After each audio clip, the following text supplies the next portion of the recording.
নমস্কার বন্ধুরা, আজ আমি তামিলনাড়ুর পাম্বান সেতু সম্পর্কে বিস্তারিত আলোচনা করব।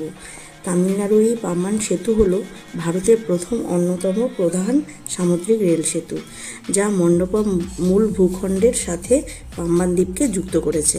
1914 সালে নির্মিত পুরনো সেতুর পাশে নতুন 207 কিলোমিটার দীর্ঘ একটি অত্যাধুনিক ভার্টিক্যাল লিফট রেল সেতুটি তৈরি হয়েছে। নতুন পাম্বান সেতু নির্মাণ শুরু হয়েছিল 2020 সালের ফেব্রুয়ারি মাসে। প্রধানমন্ত্রী নরেন্দ্র মোদী 6 এপ্রিল 2025 সালে এই নতুন সেতুটি উদ্বোধন করেছিলেন। এই সেতুটি তৈরি করতে প্রায় 550 কোটি টাকা খরচ হয়েছিল। এই সেতুটি জাহাজের চলাচলের জন্য মাঝখানে ওপরে উঠে যেতে পারে। গাড়ি বা ট্রেনের জানলা দিয়ে দুই পাশে নীল সমুদ্র, আর এই দৃশ্যটি দেখা রোমাঞ্চকর।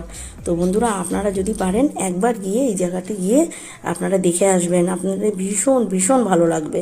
আমরাও গেছিলাম, আমাদের খুব ভালো লেগেছিল।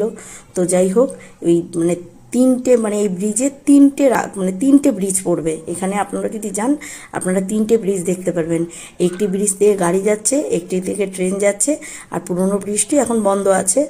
যেহেতু নতুন ব্রিজটা চালু হয়ে গেছে বলে পুরনো ব্রিজটা বন্ধ আছে। তো যাই হোক বন্ধুরা, আমার ভিডিওটা যদি আপনাদের ভালো লাগে তো আমাকে প্লিজ প্লিজ কমেন্ট করুন, আমাকে লাইক করুন। তো আপনাদের সবাইকে নমস্কার জানিয়ে আমার ভিডিওটা আমি এখানেই শেষ করছি। আপনারা সবাই ভালো থাকবেন, সুস্থ থাকবেন।